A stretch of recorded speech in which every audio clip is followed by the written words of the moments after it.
couching.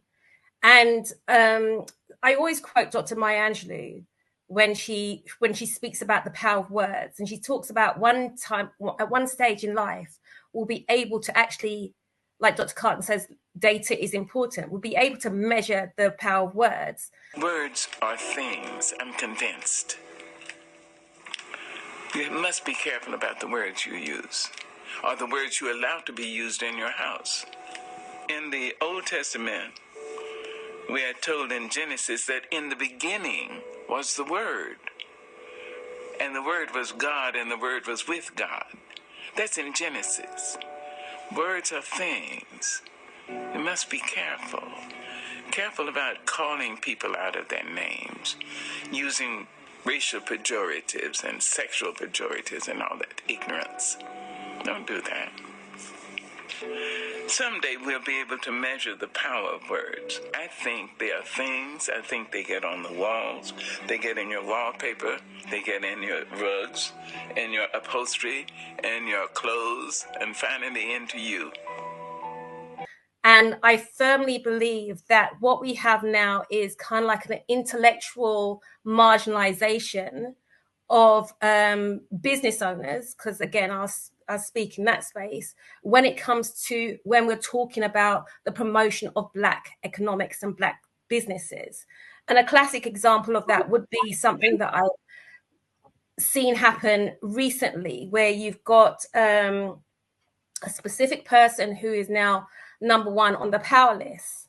And when he was a younger person, he was homeless. And the whole journey of the article celebrating his position as number one in the power list is couched in this homelessness. So what does that really do? It's a dog whistle of where are we positioning these successful Black people, quote unquote, Black people, in the spaces of economic growth.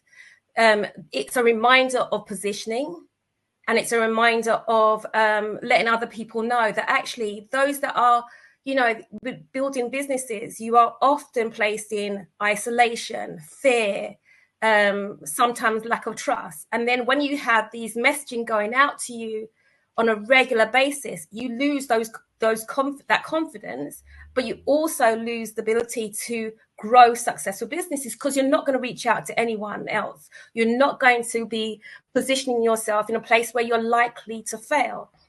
And just to underpin that point, I was watching a film the other day, and it's a woman, and she was talking about her position in politics, and how the journalist couched her was, she's a real life Cinderella. Now let's position that. What is that really saying to the audience? Well, they're identifying, without saying she's a woman, that she's this soft thing that really hasn't got the nous to run politics, right? So again, it's about phrasing things and then positioning people so that subliminally you know where you're positioned, but also the audience knows where you're positioned. So you don't have to say, oh, this is a Black person that's pulled himself up by the bootstraps. What you just say is that this urbanite or this person from this urban area, and that couches it in a very specific framing, which then you internalize, and then you don't go out and reach out to the banks. You don't go and do all the things that are needed for us to progress and get that economic equality. So I can only speak from comms, but that's how I see it.